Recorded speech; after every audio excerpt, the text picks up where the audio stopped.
All right, everyone is talking about it today. Tom Brady officially announced on his social media pages this morning that he is retiring from the NFL. Not really much of a surprise. What is a surprise? Lee Goldberg. He's not usually here this time of day, but he's joining us this afternoon to talk about the big news. Lee, we appreciate you coming back into work today.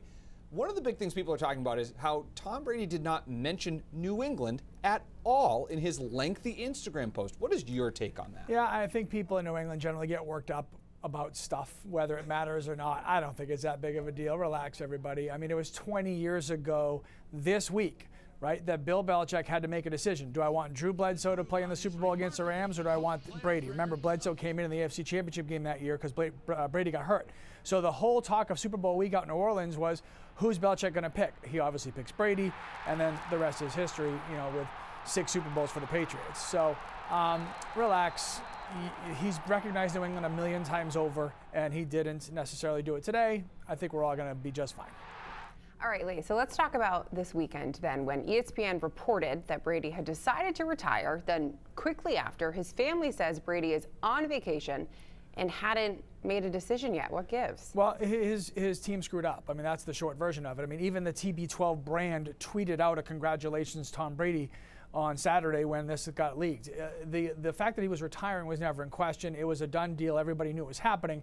Brady didn't want it out on Saturday. Brady is all about the NFL. He's about the product. He's about the brand, not just his own brand, but he understands the sanctity, if you will, of the NFL games. And he didn't want to upstage the 2 conference championship games on Sunday. He wanted to wait until those games were over. He did. He did on his own terms. The fact that he was retiring was never in doubt. Just it wasn't supposed to come out Saturday. Somebody messed up. They tried to cover it as best they could, but nobody woke up today when they saw the announcement and goes, oh, I didn't see that coming. It was just 2 days later. Well, and Lee, I actually talked to one of your good friends, Chad Finn, Boston Globe columnist, about this exact thing. He spent 22 years covering the Patriots. You've spent probably just about as much time covering. Only 20. Chad's got me by 2, yeah. Tell us about some of your favorite moments and what it was like to live following the GOAT. So, I mean, having been blessed to cover 7 Super Bowls, and they went 5-2 when I was covering them during Super Bowls, which made my psychiatry bill a lot better. The thing that I'll never forget about him is sports right now, it's all about the athlete, and the athletes are always about me and what can I get, I. Tom Brady was literally the most team guy ever. When Bledsoe got hurt and Tom Brady was named the starter, he decided to do his first press conference in front of his own locker and not at a podium, which is what the quarterbacks usually do. And he said, I don't want to be removed from my teammates just because I play quarterback. Now, that was a great theory.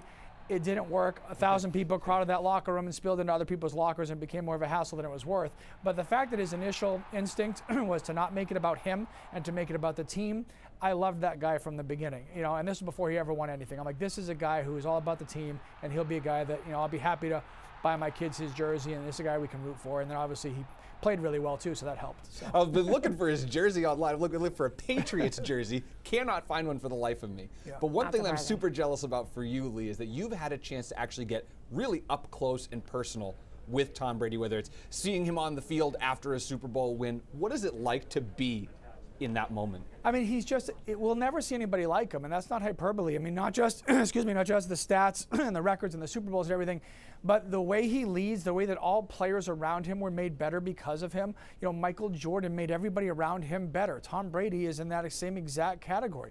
Everybody wanted to be with this guy. He was the first one to show up to work. He was the last one to leave. He outworked everybody. This is a kid who did not start for his high school football team that went winless and didn't score a touchdown.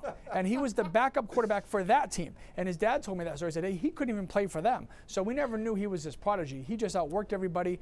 And $300 million later in football earnings, and 3 or 4 brands that he has now, I think it worked out pretty good. Yeah. Lee, we'd love to hear your perspective on this. Tonight at 6 o'clock, we're going to hear a lot more from not only Boston Globe columnist Chad Finn, but also a teammate of Tom Brady's, likely the only man from Maine to ever catch an NFL touchdown Molly. from the GOAT. It was great.